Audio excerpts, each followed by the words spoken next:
வணக்கம் மாணவர்களே. இன்றைக்கி நம்ம பார்க்க போகிறது வந்து என்ன பாடம் அப்படின்னா 11ஆம் வகுப்பில் பொருளியல் பாடத்தில் 2வது பாடம் நுகர்வு பகுப்பாய்வு. இந்த நுகர்வு அப்படிங்கிறது வந்து ஏதோ பெரிய ஒரு கஷ்டமான வார்த்தை அப்படிலாம் கிடையாது. நம்ம அன்றாட என்னென்ன பொருளெல்லாம் வாங்குகிறோமோ அது பேர் தான் வந்து நுகர்வு. இப்போ அன்றாட என்னென்ன பொருள் வாங்குகிறோம் அப்படின்னா என்னது? இப்போ கடைக்கு போகிறீங்க, உங்கள் வீட்டுக்கு தேவையான ஜாமான் வாங்குறீங்க. மருந்து கடைக்கு போகிறீங்க, உங்கள் வீட்டுக்கு தேவையான மருந்து வாங்குறீங்க. அப்பா போகிறாரு, கடையிலேருந்து பொருள் வாங்கிட்டு வராரு. இது எல்லாம் என்ன செய்கிறோம்? நம்ம வாங்கி சாப்பிட்றோம், நம்ம வாங்கி உபயோகப்படுத்துகிறோம், நம்ம வாங்கி எழுதுகிறோம், ஏதோ ஒன்று நம்ம செஞ்சுக்கிட்டே இருக்கோம். இதுக்கெல்லாம் என்ன பேர் அப்படின்னா நுகர்வு. அப்போ அந்த நம்ம நுகர்வு அப்படின்னா பொருளாதாரத்தில் உள்ள ஃபஸ்ட்டு, அதாவது அறிவியலின் தொடக்கம் தான் நுகர்வு. பொருளாதார அறிவியலின் தொடக்கம் நுகர்வு. அது என்ன பொருளாதார அறிவியலின் தொடக்கம் அப்படின்னா வேறு ஒன்றும் கிடையாது. நுகர்வு இல்லைன்னா உற்பத்தி இல்லை, உற்பத்தி இல்லைன்னா பகிர்வு இல்லை, பகிர்வு இல்லைன்னா பரிமாற்றம் இல்லை. அதனால தான் நுகர்வு வந்து என்னது? இதுதான் வந்து தொடக்கம். உற்பத்தியின் முடிவு நுகர்வு. இப்போ நம்ம பொருள் நிறைய தேவைப்படுதுன்னு வச்சுக்கோங்க. எல்லோரும் வந்து கடையில் போய் மார்க்கெட்டில் போய் தக்காளி வாங்க போகிறாங்க. அப்போ கடைக்காரன் நினச்சிடான் தக்காளி விலையை கூட்டிடுறான். ஏன்? எல்லோரும் தக்காளி வாங்குறதுனால. இப்போ நீ மார்க்கெட்டில் தக்காளி நிறைய கிடக்கு, வாங்குறதுக்கு ஆள் இல்லை அப்படின்னு என்ன? உற்பத்தி நிறையா கிடக்கு, வாங்குறதுக்கு ஆள் இல்லை, உடனே என்ன செஞ்சிடறாங்க? விலையை குறைச்சிடுறாங்க. அப்போ நுகர்வு அப்படிங்கிறது என்னென்னா உற்பத்தியின் முடிவு, பொருளாதாரத்தின் தொடக்கம். இந்த நுகர்வு பகுப்பாய்வில் வந்து நம்ம இன்றைக்கி என்னென்னலாம் பார்க்க போகிறோம் அப்படின்னா, இந்த நுகர்வில் வந்து இது எப்படி ஆரம்பிக்கிறாங்க அப்படின்னா, நம்மளோட விருப்பத்தை உபயோகப்படுத்தி தான் வந்து நுகர்வே ஆரம்பிக்க போகிறோம். அது என்ன? விருப்பத்தை உபயோகப்படுத்தி நுகர்வு எப்படி ஆரம்பிக்கிறது? நம்ம விருப்பப்பட்டால் தான் பொருளை வாங்க முடியும். இப்போ நம்ம விருப்பப்படலைன்னு வச்சுக்கலாம், பொருளை வாங்க முடியாது. இப்போ உதாரணம் வந்து எனக்கு ஒரு கார் வாங்கன்னு நினைக்கிறேன். அப்போ நான் கார் வாங்க நினைக்கும் போது என்ன, அது ஒரு விருப்பம் உருவாகிடுது. உடனே நான் என்ன பண்ணுறேன்? கடையில் போகிறேன், அந்த ஷோரூமில் போகிறேன், நமக்கு என்ன கார் தேவையோ அதை நம்ம வாங்கிட்டு வரோம். நீங்கள் ஏதாவது ட்ரெஸ் வாங்க நினைக்கிறீங்க, கடைக்கு போகிறீங்க, அந்த ட்ரெஸ்ஸை வாங்கிட்டு வந்துடுறீங்க. இதெல்லாம் என்ன பேர் அப்படின்னா விருப்பங்கள். அப்போ விருப்பம் அப்படிங்கிறது என்னதுன்னா நம்முடைய ஆசைகள், சுவைகள், இதெல்லாம் வந்து நம்முடைய விருப்பங்கள். அப்போ சில விருப்பங்கள் பண்புகளை வந்து இங்கே கொஞ்சம் பார்க்கலாம். நம்ம வந்து மனித விருப்பங்கள் வந்து எண்ணற்றவை. மனித விருப்பங்கள் எண்ணற்றவைன்னா என்ன? நமக்கு வந்து நிறைய விருப்பங்கள் இருக்குது. ஒன்று மாற்றி ஒன்று இன்றைக்கி ஒன்று முடியுது, நாளைக்கு முடிஞ்சு அடுத்த ஒன்று. இப்போ திடீர்னு வந்து உங்கள் அப்பாட்ட போய் நடந்து போகிறேன், என்ன சைக்கிள் வேணும்னு கேட்குறீங்க. அப்பா நினச்சிடாரு, சைக்கிள் வாங்கி கொடுத்துறாரு. உடனே அந்த விருப்பம் அதோட முடிஞ்சிருதா? ஒரு வருஷம் கழிச்சு என்ன செய்வாங்க? எனக்கு வந்து 2 வீலர் வேணும், அம்மாட்ட போய் சொல்கிறீங்க. நான் காலேஜ் போகிறேன், எனக்கு 2 வீலர் வாங்கி கொடுங்க. உடனே 2 வீலர் வாங்கி கொடுத்துறாங்க. பட் 2 வீலர் வாங்கி கொடுத்த உடனே என்ன? நம்மளோட விருப்பம் முடிஞ்சிருதா? கிடையாது. உடனே அடுத்த புதுசாக இன்னொரு விருப்பம். ஒரு 3 வருஷம் கழிச்சு, 4 வருஷம் கழிச்சு வீட்டில் என்ன கேட்குறாங்க? எனக்கு வந்து ஒரு கார் வாங்கணும். ஆனால் அப்பா என்ன சொல்கிறார்? நீ வேலைக்கு போடா, நீ கார் வாங்கிக்கலாம் அப்படிங்கிற. அப்போ ஒரு விருப்பம் முடிய அடுத்த விருப்பங்கள் தொடர்ச்சியாக வந்துக்கிட்டே இருக்குது. இது வந்து விருப்பங்கள் எண்ணற்றவை. விருப்பங்கள் அனைத்தும் நிறைவேறக்கூடியவை. இப்போ எல்லாமே நம்ம என்னென்ன விருப்பங்கள், இப்போ நான் சொல்ல சைக்கிள் வாங்க நினைக்கிறோம், நம்ம சைக்கிள் வாங்கிட்டோம், நம்ம விருப்பம் நிறைஞ்சிருச்சு. 2 வீலர் வாங்க நினைக்கிறோம், வாங்கிட்டோம், நம்ம விருப்பங்கள் நிறைஞ்சு போச்சு. அப்போ விருப்பங்கள் அனைத்துமே நிறைவேறக்கூடியவை. விருப்பங்கள் போட்டியிடுபவை. இன்றைக்கி வந்து இது வாங்க நினைக்கிறோம், வேண்டாம் இது வேண்டாம், இன்னொன்று அது வாங்கிடுவோம், இல்லை அது வேண்டாம் வேறு வாங்கிடுவோம். அப்போ ஒன்று என்ன செய்வோம்? போட்டியிடுவை. நம்ம பார்க்குக்கு போகணுன்னு நினைக்கிறோம், இல்லை பீச்சுக்கு போகணுன்னு நினைக்கிறேன், இல்லை நீ பீச் போக வேண்டாம், நேராக தேட்டருக்கு போவோம், இல்லை நீ தேட்டருக்கு போக வேண்டாம், வேறு எங்கேயா என்டர்டைன்மெண்ட், வேறு ஏதாவது மூவி பார்ப்போம். அப்போ இந்த மாதிரி ஒன்றை ஒன்று என்ன செய்வோம்? போட்டியிடுபவை. விருப்பங்கள் ஒன்றை ஒன்று சார்ந்துள்ளவை. ஒன்றை ஒன்று சார்ந்துள்ளவை அப்படின்னு என்ன? இப்போ வந்து நம்ம கார் வாங்கிச்சுன்னா என்ன செய்யணும்? பெட்ரோல் போட்டு தான் ஆகணும்.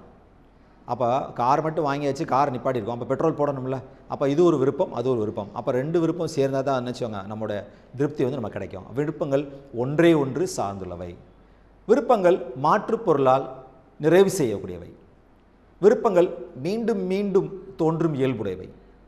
விருப்பங்கள் பழக்க வழக்கங்களாக உள்ளவை. அடுத்தது வந்து விருப்பங்களினுடைய வகைகள். இப்போ நம்ம இங்கே பார்க்க போகிறோம், நம்ம ஸ்லைடில் நீங்கள் பாருங்கள். அதில் பார்த்தோன்னா வசதி பண்டங்கள் அப்படின்னு இருக்கும். 2வது பார்க்குறோம் இன்றியமையாத பண்டங்கள். 3வது ஆடம்பர பண்டங்கள். அப்போ வசதி பண்டம், இன்றியமையாத பண்டம், ஆடம்பர பண்டம், இது வந்து நம்ம என்ன சொல்கிறோம் அப்படின்னா விருப்பங்களுடைய வகைகள் சொல்கிறோம். நம்ம இந்த பண்டம் வாங்க போகிறோம், அது வாங்க போகிறோமா அப்படிலாம் கிடையாது. இந்த விருப்பகத்தை என்ன செய்வோம்? நம்ம 3 வகையாக நம்ம பிரிச்சுக்கிறோம். முதல்ல பார்த்தோன்னா இன்றியமையாத பண்டம். இன்றியமையாத பண்டம்னா உணவு, உடை, இருப்பிடம். அது வந்து என்ன? இன்றியமையாத பண்டம், கண்டிப்பாக எல்லாருக்கும் தேவைப்படுறது இன்றியமையாத பண்டம். வசதி பண்டம். வசதி பண்டம்னு என்னது? நம்ம வந்து தொலைக்காட்சி, டிவி, நம்ம ரெஃப்ரிஜிரேட்டரு, நம்ம வந்து குளிர்சாதன பெட்டி இதெல்லாம் வந்து வசதி பண்ண அது இல்லாமல் நம்மளால் வாழ முடியும். ஆனால் இன்றியமையாத பண்டம் இல்லாமல் நம்மளால் வாழ முடியாது. ஆடம்பர பண்டம் அப்படின்னா என்ன சொல்லும் அப்படின்னா, அது இல்லாமல் நம்மளால் வாழ முடியும். ஆனால் அது வந்து ஆடம்பரத்துக்காக வச்சுக்கிறது. ஒரு பெரிய வந்து ஃபாரின் கார் வச்சுருக்கோம், இல்லை டைமண்ட் அதாவது ஒரு தங்க நகைகளோ இல்லை வைர நகைகளோ வச்சுருக்கோம். இது வந்து என்னது என்ன சொல்லலாம், விருப்பங்களோட வகைகளாகும். இந்த 3 தான் வந்து விருப்பங்களோட வகைகள்: இன்றியமையாத பண்டம், வசதி பண்டம், ஆடம்பர பண்டம். அப்போ இந்த விருப்பங்கள் எல்லாம் நம்ம சேரும்போது நமக்கு என்ன கிடைக்கணுமோ அது வந்து திருப்திகரமாக கிடச்சிரும். அப்போ நம்மளோட நுகர்வு வந்து முடிஞ்சு போகும். இந்த நுகர்வை பற்றி சில விதிகள்லாம் நம்ம அந்த பாடத்தில் இருக்குது. என்னென்ன விதிகள் அப்படின்னா, குறைந்த செல் பயன்பாட்டு விதி அப்படின்னு ஒன்று இருக்குது. இன்னொன்று வந்து சமநிலை பயன்பாட்டு விதி. இந்த விதிகள்லாம் யார் சொன்னது அப்படின்னா, இதெல்லாம் வந்து நம்ம பொருளியல் அறிஞர்கள் நிறைய பேர் இருக்கிறாங்க. அதில் மார்ஷல் பார்த்தோம்னா அந்த விதியை சொல்லியிருக்காரு. குறைந்த செல் பயன்பாட்டு விதி அப்படின்னா என்ன, அந்த விதினா என்னது? குறைந்த செல் பயன்பாட்டு விதி அப்படின்னா அது ஒரு பெரிய கஷ்டம்லாம் கிடையாது. இப்போ நம்ம அன்றாடம் நம்ம நினச்சிடும் ஒரு பொருளை வந்து நம்ம வாங்கி நுகர்ந்துக்கிட்டே இருக்கோம். அப்போ நம்ம பொருளை வாங்கி நுகர்ந்துக்கிட்டே இருக்கும்போது நமக்கு வந்து ஒரு கொஞ்சம் நேரத்தில் வந்து அல்ல கொஞ்சம் நாளில் வந்து நமக்கு வந்து ஒரு போர் அடிக்குன்னு சொல்கிறோம்ல, நமக்கு டிப்ரெஷன் வருதுல, நமக்கு வந்து ஐயே இது போகும்போது இதோட நிப்பாட்டிக்கணும் அப்படின்னு சொல்கிறோம். அப்போ ஒரே ஒரு பொருளை திருப்பி திருப்பி திருப்பி திருப்பி திருப்பி திருப்பி நம்ம நினச்சிடோம்னா சாப்பிட்டுக்கிட்டே இருந்தோம்னா நமக்கு வந்து ஒரு மந்தமான ஒரு சூழ்நிலை கிடச்சிரும். இதை வந்து நம்ம தமிழில் சிம்பிளாக சொன்னால் குறைந்த செல் பயன்பாட்டு விதி அப்படின்னு சொல்லி நம்ம பொருளியல் சொல்கிறோம். இப்போ உதாரணத்துக்கு வந்து உங்களுக்கு வந்து ஆப்பிள் பழம் நல்லா பிடிக்கும். ஒரு 10 ஆப்பிள் பழம் இருக்குது. அப்போ ஆப்பிள் பழத்தை நீங்கள் சாப்பிட்டுக்கிட்டே இருக்கீங்க. முதல் சாப்பிட்றீங்க, 2வது சாப்பிட்றீங்க, 3வது சாப்பிட்றீங்க, அடுக்க ஒரு 4வது ஆப்பிளில் வந்து இல்லை எனக்கு போதும், அதுக்கு என்னால் சாப்பிட முடியாது. ஏன்? நமக்கு வந்து அதுக்கு மேலே சாப்பிட்றதுக்கு மனசு வராது. இதுதான் வந்து குறைந்த செல் பயன்பாட்டு விதி. இந்த குறைந்த செல் பயன்பாட்டு விதியை வந்து நம்ம ஒரு அட்டவணை மூலமாக நம்ம வந்து சொல்லலாம். எப்படி அட்டவணை மூலமாக சொல்லலாம் அப்படின்னா, இப்போ இந்த அட்டவணையை பாருங்கள். இந்த அட்டவணையில் பார்த்தோம்னா மொத்த பயன்பாடு, இறுதிநிலை பயன்பாடு ஆப்பிள், மொத்த பயன்பாடு, இறுதிநிலை பயன்பாடு ஆப்பிள் அப்படின்னு ஒரு அட்டவணையில் இருக்கா? அந்த அட்டவணையில் ஆப்பிள் பாருங்கள். மொதல் ஒரு ஆப்பிள் நம்ம சாப்பிட்றோம், நமக்கு மொத்த பயன்பாடு 20 கிடைக்குது. ஆனால் இறுதிநிலை பயன்பாடு பாருங்கள் 20 தான் கிடைக்கும். 2வது ஆப்பிள் சாப்பிடும்போது நம்மளுடைய மொத்த பயன்பாடு அதிகரிச்சிட்டே போகுது. ஆனால் இறுதிநிலை பயன்பாடு பாருங்கள் 15 தான் இருக்குது. 3வது பாருங்கள் 45, இறுதிநிலை பயன்பாடு என்ன 10. 7வது ஆப்பிள் பாருங்கள் 35, ஆனால் இறுதிநிலை பயன்பாடு -10. இப்போ என்ன பார்த்தோம்னா மொத்த பயன்பாடு அதிகரிக்க இறுதிநிலை பயன்பாடு வந்து குறைந்து கொண்டே செல்கிறது. அப்படின்னு என்னென்னா, நம்ம என்னென்னாலும் நம்ம சாப்பிட்டுக்கிட்டே இருக்கிறோமோ, மொத்த பயன்பாடு என்னென்னாலும் நம்ம நுகர்ந்து கொண்டே இருக்கிறோமோ, ஆனால் கடைசியில் பார்த்தோம்னா அந்த இறுதிநிலை பயன்பாடு குறைந்து கொண்டே செல்லும். அந்த குறைந்து கொண்டே செல்லும் என்ன, அது எதிர்மறையாக செல்லும். அப்படின்னு என்ன, அதுக்கு மேலே நம்மளால் சாப்பிட முடியாது. இது வந்து குறைந்த செல் இறுதிநிலை பயன்பாட்டு விதியோட அட்டவணை. அந்த வரைபடம் பக்கத்தில் ஒரு வரைபடம் இருக்குது பாருங்கள். அந்த வரைபடத்தில் எக்ஸ் அச்சில் பார்த்தீங்கன்னா நம்ம வந்து பயன்பாடு கொடுத்துருக்கோம் எக்ஸ் அச்சில். ஒய் அச்சு பாருங்கள் டோட்டல் யூட்டிலிட்டி, மார்ஜினல் யூட்டிலிட்டி அப்படின்னு. டியூ அப்படின்னு என்னது டோட்டல் யூட்டிலிட்டி, எம்யூ அப்படின்னு என்னது மார்ஜினல் யூட்டிலிட்டி. அப்போ அந்த டோட்டல் யூட்டிலிட்டி அப்படின்னு என்னன்னா மொத்த பயன்பாடு. அந்த வளைகோடை பாருங்களேன். அந்த வளைகோடு மேல் நோக்கி போய் கீழே சரிந்து செல்லும். அந்த வரைபடத்தை நல்லா பாருங்கள். அதே மாதிரி எம்யூ பாருங்கள், அது எக்ஸுக்கு கீழே போகுது. அது வந்து என்ன பேர் அப்படின்னா எதிர்மறையானது. அப்போ ஒவ்வொரு ஆப்பிள் நம்ம கூட அந்த ஒய்ஹெச்சை பாருங்கள். அந்த ஒய்ஹெச்சில் வந்து 20 கொடுத்துருக்காங்களா, அதான் மொத்த பயன்பாடு. அடுத்தது 35, அடுத்து 45, அடுத்து 50, அப்படியே கூடிக்கிட்டே போதா. அந்த உச்சிக்கு வரும்போது மொத்த பயன்பாடு அதிகரிக்கும் போது இறுதிநிலை பயன்பாடு பாருங்கள் 0ல் இருக்கும். மொத்த பயன்பாடு மேலே பார்க்கும்போது கீழே இறுதிநிலை பயன்பாடு பார்த்திங்கன்னா அது வந்து 0ல் இருக்கும். இது வந்து என்னது குறைந்த செல் இறுதிநிலை பயன்பாட்டு விதின்னு சொல்கிறோம். அப்படின்னா என்னென்னா, இந்த குறைந்த செல் இறுதிநிலை பயன்பாட்டு விதி வந்து குறுகிய காலத்தில் நுகர்வோரால் நம்ம தோற்றுவிக்கப்பட்டது. யாருக்காக? நுகர்வோருக்காக. யார் கொண்டு வந்தது? மார்ஷல் கொண்டு வந்தது. இதுதான் வந்து குறைந்த செல் இறுதிநிலை பயன்பாட்டு விதின்னு சொல்லும். இது வந்து நம்ம குறைந்த செல் இறுதிநிலை பயன்பாட்டு விதியை வந்து எப்படி சொல்லலாம் அப்படின்னா, காசனின் முதலாம் விதி அப்படின்னு சொல்லுவோம். இதுக்கு இன்னொரு பேர் காசனின் முதலாம் விதி. ஏன்? காசன் தான் வந்து முதல்ல வந்து இதை வரையறை கொண்டு வந்தார். அதுக்கப்புறம் தான் மார்ஷல் என்ன செஞ்சார், அதை வந்து புகழ் பண்ணி கொண்டு வந்தார். இது வந்து குறைந்த செல் இறுதிநிலை பயன்பாட்டு விதி. அடுத்து வந்து பார்க்க போகிற 2வது விதி எதுனா சம இறுதிநிலை பயன்பாட்டு விதி. இந்த சம இறுதிநிலை பயன்பாட்டு விதி அப்படின்னா என்ன? இப்போ நம்ம குறைந்த செல் இறுதிநிலை பயன்பாட்டு விதியில் வந்து ஒரே ஒரு பண்டம், இப்போ ஆப்பிள் மட்டும் பார்த்தோம். அப்போ குறைந்த செல் இறுதிநிலை பயன்பாட்டு விதியில் ஆப்பிள் மட்டும் பார்த்தோம். அந்த ஆப்பிளை ஒருத்தர் சாப்பிட்டுக்கிட்டே இருக்கிறாரு. ஒரு 7 ஆப்பிளுக்கு வந்து ஒரு 5வது ஆப்பிள் 6 ஆப்பிள் சாப்பிடும்போது அவரோட பயன்பாடு குறைஞ்சி போகுது. ஆனால் இந்த சம இறுதிநிலை பயன்பாட்டு விதி அப்படின்னா வேறு ஒன்றும் கிடையாது. அது என்ன சொல்கிறாங்க அப்படின்னா, இப்போ 2 பொருள் எடுத்துக்கிறோம். இப்போ ஆப்பிள் இருக்குது, இன்னொன்று ஆரஞ்சு இருக்குது. ரெண்டே எடுத்து என்ன செய்கிறான்னா அவன் ஒரு ஒரு ஒரு நுகர்வோர் என்ன செய்கிறாரு, சாப்பிட ஆரம்பிக்கிறார். சாப்பிட ஆரம்பிக்கும் போது அவருக்கு எதில் வந்து திருப்தி அதிகமாக கிடைக்குதோ அதை அவர் எடுத்துக்கிறார். இது வந்து என்னது, சம இறுதிநிலை பயன்பாடு அப்படின்னு சொல்லுவாங்க. இதை மார்ஷல் ஒரு சின்ன ஒரு இலக்கணத்தில் சொல்கிறாரு. மார்ஷலின் கூற்றுப்படி ஒரு மனிதன் பல வகையிலும் பயன்படுத்தக்கூடிய ஒரு பொருளை பெற்றிருந்தால் அதன் பல வகை பயன்களிடையே பகிர்ந்தளிக்கும் போது அதன் இறுதிநிலை பயன்பாடு சமமாய் இருக்கும்படி பகிர்ந்தளிப்பார். இதுதான் யார் சொல்கிறது, மார்ஷல். இந்த மார்ஷல் வந்து சம இருநிலை பயன்பாடு விதியை வந்து நினைச்சிட்டாரு, ஒரு கரெக்டாக வந்து வரையறை கொடுத்துருக்காரு.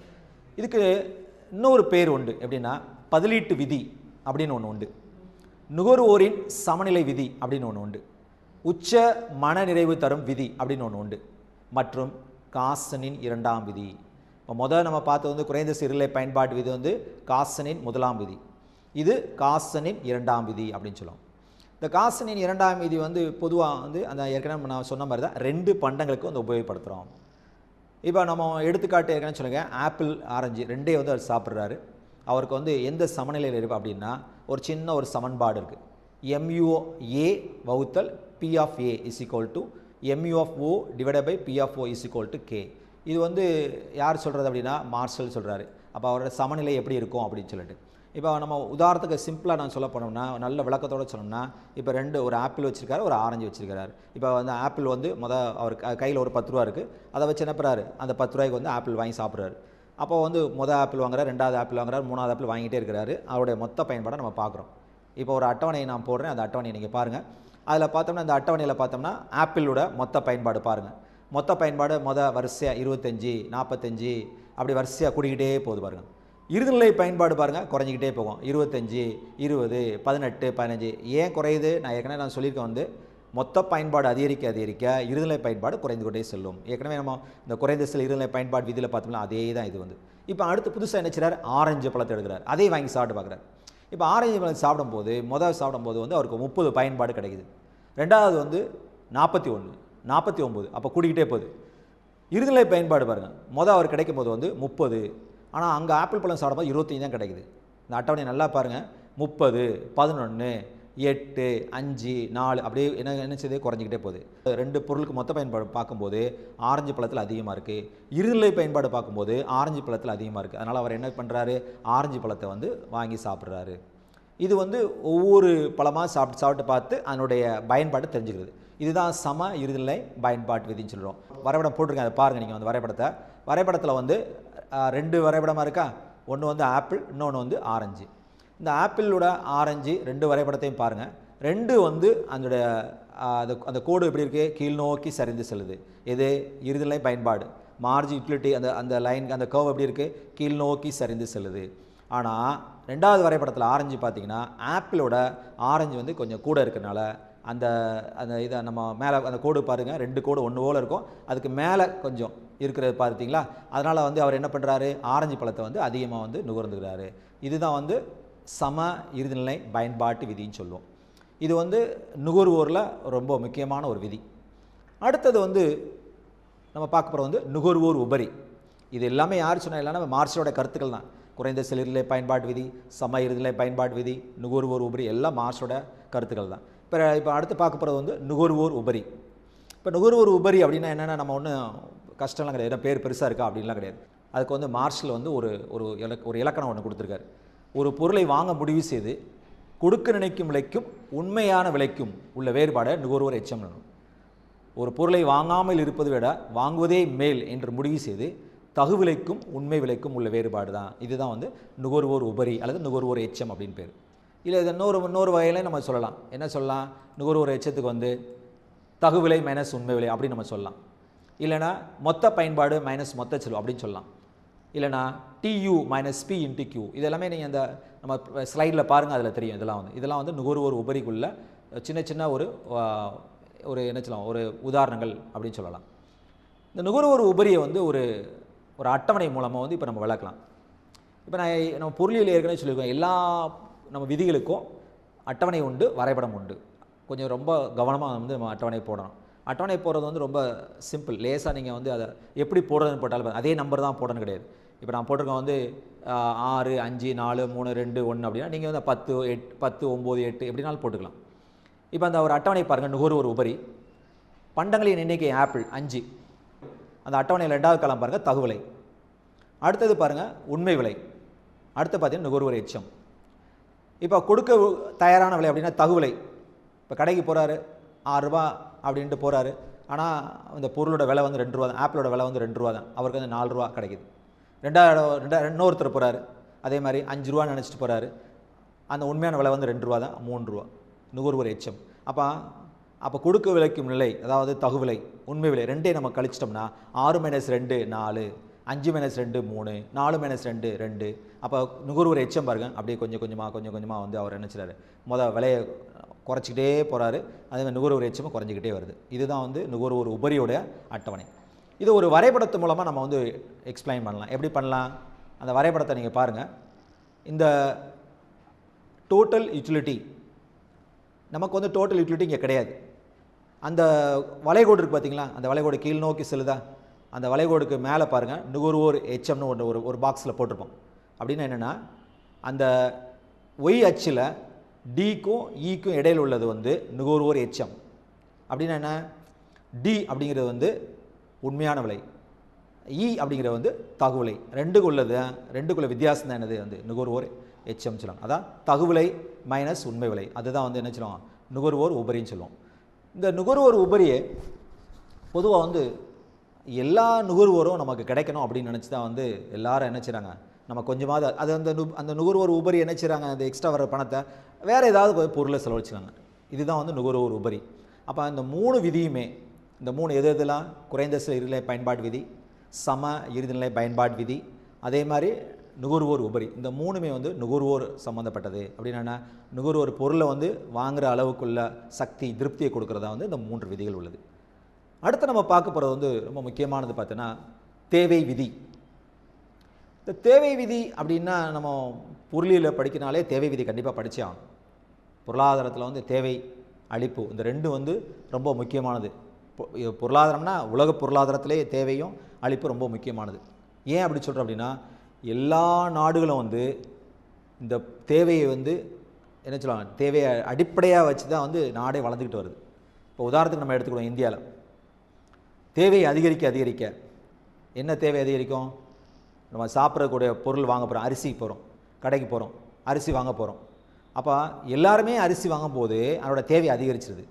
அப்போ அந்த நாட்டில் என்ன செய்வாங்க, எல்லோரும் வந்து அரிசி வந்து உற்பத்தி பண்ணுவாங்க. இதே மாதிரி தான் உலக நாடு அனைத்துலையும் என்னென்ன பொருள்லாம் அவங்களுக்கு தேவைப்படுதோ அந்த பொருளை நம்ம என்ன செய்வாங்க, எல்லாரும் மக்கள் வாங்கும்போது நிறைய உற்பத்தி பண்ணுவாங்க. உற்பத்தி பண்ண அந்த நாட்டில் தொழில் வளம் அதிகரிக்கும், பண வளம் அதிகரிக்கும், மக்களுக்கு வேலை வாய்ப்பு கிடைக்கும், நாடே வந்து பொருளாதாரத்தில் என்ன செய்வோம், நல்லா உயர்ந்து போகும். இதுதான் வந்து தேவை ரொம்ப முக்கியமானது. உலக நாடுகள் அனைத்துமே வந்து நம்ம நாட்டை நோக்கி இருக்குது. ஏன் நீங்கள் பார்த்துட்டே இருக்கீங்க, இப்போ சீனாலேருந்து நினச்சிறாங்க நம்ம நாட்டில் வந்து பொருளை விற்கிறாங்க, அமெரிக்காவிலேருந்து நம்ம நாட்டில் பொருளை விற்கிறாங்க. ஏன் அப்படின்னா இந்தியாவில் வந்து மக்கள் தொகை அதிகம்னால மக்கள் வாங்குறதுக்கு நிறையா இருக்குது. என்ன பொருள் விற்றாலும் வாங்குறதுக்கு ரெடியாக இருக்கிறாங்க. நமக்கு ஒரு பொருள் வேணும், இப்போ வந்து மொபைல் ஃபோன் வேணும், படிக்கிறதுக்கு மொபைல் ஃபோன் வேணும், வாங்கணும். உடனே நினச்சிங்க கடையெல்லாம் மூடி கிடக்கு, உடனே நினச்சிங்க ஆன்லைனில் ஆர்டர் பண்ணுறீங்க, ஆன்லைனில் வந்துடும். இதே மாதிரி உலகத்தில் எல்லாருமே என்ன செய்கிறாங்கன்னா அந்த பொருளை வாங்குறதுக்கு ஆன்லைனில் போகிறாங்க. அப்போ ஆன்லைனில் போகும்போது என்ன செய்யலாம், மொபைல் என்ன செய்கிறாங்க, மொபைல் எல்லோரும் வாங்கும்போது மொபைல் கடைக்காரன் என்ன செய்கிறாங்க, அந்த உற்பத்தி பண்ணுறவங்க விலையை கூட்டிடுறாங்க. அப்போ உலக அளவில் எல்லாருமே இந்த மாதிரி தேவைகள் கூட உற்பத்தி என்ன செய்யுது, அதிகரிச்சுட்டே போகும். இதை நம்ம படிக்க போகிறது தான் வந்து தேவை விதி அப்படின்னு சொல்கிறோம். அப்போ தேவை வந்து ரொம்ப முக்கியமானது, உலக பொருளாதாரத்தில் ரொம்ப முக்கியமானது. அப்போ தேவை விதி அப்படின்னா என்னென்னா, விலை உயர்ந்தால் தேவை குறையும், விலை குறைந்தால் தேவை அதிகரிக்கும். இப்போ நம்ம கடைக்கு போகிறோம், மார்க்கெட்டுக்கு போகிறோம், கையில் ஒரு 10 ரூபா வச்சுட்டு போகிறோம், தக்காளி பழம் வந்து 1 கிலோ எவ்வளோ கேட்குறோம், 1 கிலோ வந்து 1 ரூபான்னு சொல்கிறான்னு வச்சுக்கலாம். உடனே வந்து நினச்சிடும் ஒரு 10 கிலோ வாங்கிட்டு போகிறோம். அதே தக்காளி பழத்தை வந்து 1 கிலோ வந்து 10 ரூபான்னு சொல்கிறான்னு வச்சுக்கோங்களேன், நம்ம என்ன செய்கிறோம், 1 கிலோ மட்டும் வாங்குகிறோம். அப்போ மக்களுடைய சாதாரண மக்களுடைய அன்றாட வாழ்க்கையை படிக்கிறதா வந்து நம்ம பொருளியல்னு சொல்லியிருக்கோம். அப்போ விலை கூட மக்கள் நினச்சாங்க கொஞ்சம் குறைச்சி வாங்குவாங்க, விலை குறைய மக்கள் வந்து அதிகமாக வாங்குவாங்க. இதுதான் வந்து தேவை விதி. விலையும் தேவையும் எதிர்மறையாக இருக்கும்.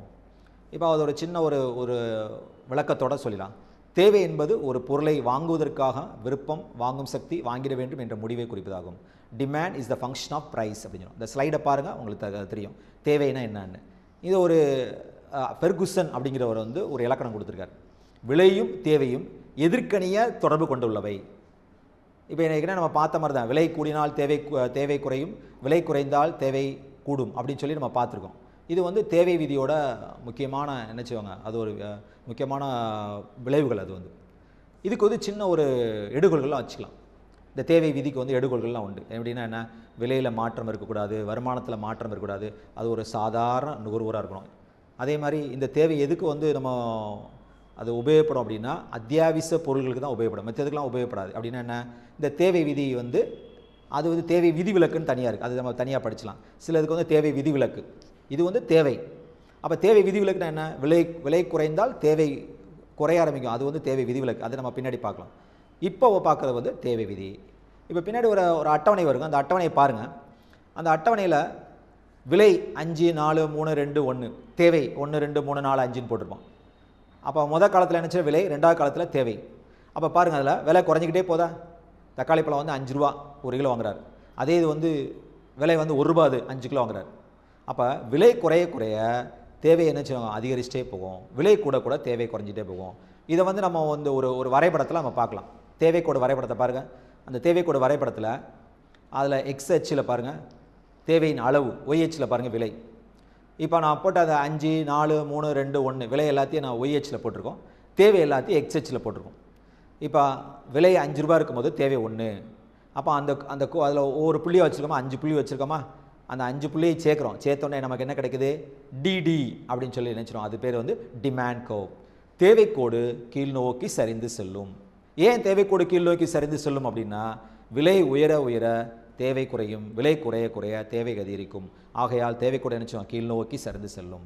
அப்போ அந்த தேவைக்கோடு சரிந்து செல்வது எது, அது வந்து என்னதுன்னா தனிநபர் இது தேவைப்பட்டியல். இது பேர் தனிநபர் தேவைப்பட்டியல். தனிநபர் தேவைப்பட்டியல் என்ன, ஒருத்தரை மட்டும் படிக்கிறது. இப்போ இப்போ வந்து கருப்பசாமி, இப்போ கருப்பசாமியோட அவர் வந்து கையில் ஒரு 5 ரூபா வச்சுருக்காரு, அதை வச்சு கடைக்கு போகிறாரு, வாங்குறாரு. இது வந்து கருப்பசாமிக்குரிய அந்த தேவைக்கோடு. இதே இது வந்து நிறையா பேர் இருக்கான்னு வச்சுக்கலாம். கருப்பசாமி மாதிரி மாடசாமி, முனியசாமி, எத்தனை பேர் நிறையா பேர் இருக்கிறாங்க. அவங்கெல்லாம் சேர்ந்து மொத்தமாக எப்படி வாங்குவாங்க, ஒருத்தர் வந்து விலை 5 ரூபானா 1 கிலோ வாங்குறாரு, ஒருத்தர் 1 கிலோ வாங்க மாட்டார், ஒருத்தர் என்னப்பா 2 கிலோ வாங்கிடுவார், ஒருத்தர் 3 கிலோ வாங்குவார், ஒருத்தர் 4 கிலோ வாங்க. இவங்க இதே மாதிரி தனித்தனி அட்டவணை உண்டு. அதெல்லாம் நம்ம சேர்த்தோம்னா பண்டத்துக்குன்னா அங்காடி தேவை வரைபடம் நமக்கு கிடைக்கும். அடுத்த வரைபடத்தை பாருங்கள், அது வந்து பண்டத்திற்கான அங்காடி தேவை இருக்கா. 4 வரைபடம் இருக்கா, சின்ன சின்ன குட்டி குட்டியாக இருக்குது பார்த்தீங்களா, ABC அப்படின்னு இருக்குது. இந்த ஏபிசிக்கிற வந்து ஒரு 3 பேர், நான் சொன்ன மாதிரி கருப்பசாமியோ மாடசாமியோ முனிசாமியோ யாரோ ஒருத்தர்.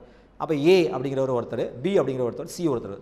இந்த 3ஐயும் நம்ம சேர்த்துட்டோம்னா ஏபிசி, இந்த 3ஐயும் நம்ம சேர்த்துட்டோம்னா அதுதான் என்ன செய்யும், அங்காடி தேவைன்னு சொல்கிறது.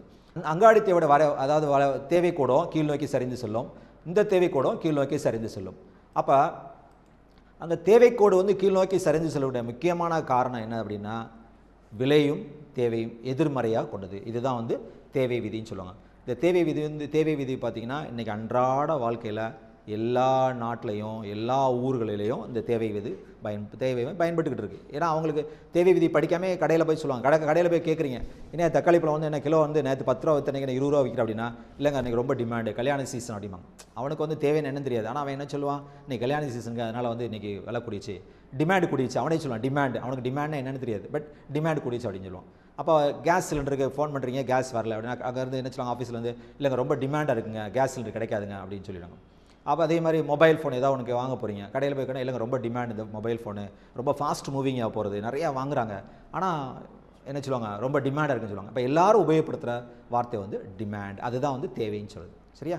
அடுத்து இந்த தேவையை தீர்மானிக்கும் சில காரணிகள். எப்படி தேவையை தீர்மானிக்கிற சில காரணிகள் சொல்கிறோம், இதெல்லாம் நம்ம மாறும்போது தேவை மாறும். உதாரணத்துக்கு வந்து சுவை. இப்போ பொருளை வந்து நல்லா டேஸ்ட்டாக தயாரித்து கொடுக்குறான்னு சொல்லுவோம், அந்த பொருளுக்கு வந்து நல்லா டிமாண்ட் இருக்கும். உதாரணம் பாருங்கள், திருநெல்வேலி இருட்டுக்கடை அல்வான்னு சொல்லுவோம். ஏன் வந்து அங்கே தேவை அதிகமாக இருக்குது அப்படின்னா, அது வந்து டேஸ்ட் கொடுக்குறாங்க, நல்ல வித்தியாசமாக டேஸ்ட் கொடுக்குறாங்க, மக்கள் வாங்கிறாங்க. அப்போ சுவை மாறும்போது என்னாகும், தேவை கூடிக்கிட்டே போகும். அதே மாதிரி ஃபேஷன் அப்படின்னா என்ன, புதுசாக டெக்னிக், புது மாடல், புது கலர் இதெல்லாம் மாற்றுறாங்க. மாறும்போது என்னாகும், பொருள் நல்லா விற்கும். உதாரணத்துக்கு சொல்லப்போனால் ஷாம்பு, ஒரு பாட்டில் ஷாம்பு வந்து 200 ரூபா 300 ரூபா இருக்கும், யாருமே வாங்க மாட்டாங்க. உடனே என்ன செஞ்சாங்க, அது சாசை பேக்கெட்டில் போடலாமா, குட்டி பேக்கெட்டில் போடலாமா, 100 பேக்கெட்டாக ஷாம்புவாக போட்டு கிராமத்தில் போய் விற்க ஆரம்பித்தாங்க. அப்போ ஒரே நேரத்தில் 100 பேருக்கு ஷாம்பு கிடச்சிருது, பாக்கெட்டு விற்றுட்டு போகுது, பொருளும் வந்து என்ன செய்யலாங்க உடனே சேல்ஸ் ஆகிடுது, நிறையா உற்பத்தி பண்ண ஆரம்பிச்சிடலாம். அதே மாதிரி அடுத்து எல்லாரும் என்ன ஆரம்பிச்சாங்க, எல்லாம் குட்டி குட்டி பாக்கெட்டாக, இப்போ மார்க்கெட்டில் போய் பாருங்கள், பவுடராக பாக்கெட்டில் இருக்கும், எண்ணெயாக பாக்கெட்டில் இருக்கும். இதெல்லாம் என்ன மாற்றங்கள், தேவைக்கு வரக்கூடிய மாற்றங்கள். இதெல்லாம் தேவையை தீர்மானிக்கிற காரணிகள். அதே மாதிரி அதில் வந்து தேவைக்குள்ள வந்து அடுத்தது பார்த்திங்கன்னா வரி, கவர்மெண்ட் வந்து வரி போடுதுன்னு வச்சுக்கோங்களேன். நிறையா வரி போடும்போது என்னாகும், பொருளை வந்து உற்பத்தி பண்ணும்போது அவங்களுக்கு நிறைய லாபம் கிடைக்காது. ஸோ அதனால் வந்து வரியை குறைச்சிட்டு மானியம் அதிகமாக கொடுத்தாங்கன்னா பொருள் நிறைய உற்பத்தி பண்ண முடியும். இதெல்லாம் வந்து தேவையை தீர்மானிக்கக்கூடிய காரணிகள். அதில் நம்ம தேவையோட விதிவிலக்குகள்னு பார்த்தோம். இந்த காரணிகள்லாம் முதல் விதிவிலக்குகள். விதிவிலக்கு அப்படின்னா வேறு ஒன்றும் கிடையாது. அதாவது என்ன சொல்கிறது அப்படின்னா, விதிவிலக்கு அப்படின்னா இப்போ விலை குறைந்தால் தேவை கூடுன்னு சொல்லியிருக்கோம். ஆனால் சில நேரங்களில் அது வந்து என்ன சொல்லலாம், அதாவது அந்த அந்த விதி வந்து சரியாக வராது. ஏன் வராது அப்படின்னா, இப்போ தங்கம் எடுத்துக்கோ, கோல்டு. தங்கம் வந்து விலை குறைஞ்சிச்சுன்னா தேவை வந்து அதிகரிக்குமா? கிடையாது. விலை குறைஞ்சால் தேவை வந்து குறைய ஆரம்பிக்கும். விலை கூடுதுன்னு வச்சுக்கோங்க, தங்க விலை இன்றைக்கி ஒரு 10 ரூபா கூடுது, 20 ரூபா கூடுது அப்படின்னா மக்கள் பயந்து போய் இன்னும் விலை கூடியும்னு சொல்லி நிறைய வாங்க போயிடுவாங்க. அப்போ இந்த மாதிரி உள்ள சில ஆடம்பர பொருள்களுக்கு அப்போ அந்த பொருள்களுக்கெல்லாம் என்ன ஆகும் அப்படின்னா, அதாவது இந்த தேவை விதி வந்து சரியாக வராது. ஏன் வராது அப்படின்னா, அது வந்து தேவை விதிவிலக்குகள். அப்போ எதுக்கு தான் அந்த தேவை விதி வரும்? அந்த தேவை விதி வந்து சாதாரண அத்தியாவசிய பணிகள் மட்டும் தேவை விதி வரும், மிச்சத்துக்கெலாம் வராது. இதுதான் வந்து தேவை விதியோட முழு விளக்கம். அடுத்தது நம்ம பார்க்கும்போது இதே தேவை விதியில் அந்த தேவை வளைகோட நம்ம பார்த்தோம்ல, கீழ் நோக்கி சரிந்து செல்லுது. எதனால் வந்து கீழ் நோக்கி சரிந்து செல்லுது அப்படின்னா, சில காரணங்கள், தேவை விரிவு மற்றும் தேவை சுருக்கம். அந்த தேவை வளைகோடு கீழ் நோக்கி சரிந்து செல்லும்போது சில நேரங்களில் அந்த தேவைக்கோடு வந்து இடம்பெயரும். அப்போ இந்த ஸ்லைடை பாருங்கள், தேவை விரிவு மற்றும் தேவை சுருக்கம். விலை மாற்றத்தினால் தேவை மாறினால் அது வந்து தேவை விரிவு, தேவை சுருக்கம். இப்போ நம்ம சாதாரண தேவைக்கோடு பார்க்குறோம்ல, அது வந்து தேவை விரிவு, தேவை சுருக்கம். தேவைக்கோடு இடம்பெயர்தல் அப்படின்னா என்னென்னா, விலை தவிர்த்து பிற காரணிகள் தேவை விலைக்கோட்டை இடம்பெயர செய்யணும். உதாரணத்துக்கு நுகர்வோர் வருமானம் கூடுதுன்னு வச்சுக்கோங்க, நிறைய பொருள் வாங்குவாங்க. வருமானம் குறையுன்னு வச்சுக்கோங்க, பொருள் குறைச்சிடுவாங்க. அப்போ தேவைக்கோடு என்ன ஆகும் அப்படின்னா, தேவைக்கோடு டிடியிலேருந்து D1 சொல்லி இடம்பெயர்ந்துடும். அப்படின்னா வலப்புறமாக இடம்பெயர்ந்துடும். பதலி பண்டங்கள் விலை, இப்போ வருமானம் வந்து கூடிக்கிட்டே போக நினச்சோம், மக்கள் வந்து நிறைய பொருள் வாங்குவாங்க. வருமானம் குறைய என்ன சொல்லுவாங்க, மக்கள் வந்து பொருளை வந்து நிறையா வந்து என்ன சொல்லுவாங்க, வருமானம் கூட நிறைய வாங்குவாங்க, வருமானம் குறைய வாங்குவாங்க. இதுதான் வந்து அந்த தேவைக்கோடு இடம்பெயர்ச்சிருது. அப்போ தேவைக்கோடு இடம்பெயர் அப்படின்னா என்ன, டிலேருந்து D1 மேலே போயிடுச்சு அப்படின்னா அது ஆட்டோமேட்டிக்காக எப்படி ஆகும், அது பேர் வந்து இடம்பெயர்தல். அதே மாதிரி கீழ் நோக்கி வருதுன்னு வச்சுக்கலாம், கீழ் நோக்கி வந்துருச்சு அப்படின்னா வருமானம் குறையுன்னு வச்சுக்கலாம், தேவைக்கோடு கீழ் நோக்கி வந்துடும். அப்போது கீழ் நோக்கி அப்படின்னா இடம்பெயர்ந்துடும், இடது பக்கம் இடம்பெயர்ந்துடும். வலது பக்கம் போயாச்சுன்னா வருமானம் கூடுதுன்னு அர்த்தம், இடது பக்கம் வந்துச்சுன்னா வருமானம் குறையுதுன்னு அர்த்தம். இது வந்து அதாவது தேவைக்கோடு இடம்பெயர்தல் உள்ளது. அப்போ இதுவரைக்கும் நம்ம பார்த்தது எல்லாமே பார்த்தோம்னா, இப்போ ஒரு பகுதி ஃபுல்லாக பார்த்தோம்னா குறைந்த செல் இருநிலை பயன்பாடு விதி பார்த்துருக்கோம், அடுத்து சமநிலை இருநிலை பயன்பாடு விதி பார்த்துருக்கோம், நுகர்வோர் உபரி பார்த்துருக்கோம், தேவை விதி பார்த்துருக்கோம். இது எல்லாமே வந்து நமக்கு ரொம்ப முக்கியமான ஒரு பகுதி. இதில் இந்த பகுதியில் வந்து நம்ம முழு பரீட்சைக்கு வந்து அடிக்கடி சில கேள்வியெல்லாம் கேட்டுக்கிட்டே இருக்காங்க. என்ன கேள்வி கேட்குறாங்க அப்படின்னா, உதாரணத்துக்கு நம்ம சொன்னோம்னா தேவை விதி அடிக்கடி கேட்டுக்கிட்டே இருக்காங்க. அதனால் மாணவர்கள் வந்து நல்லா அதை தரவாக படிக்கணும். இரண்டாவது பகுதியாக நம்ம அடுத்து உள்ளதை நம்ம பார்க்கலாம். நன்றி.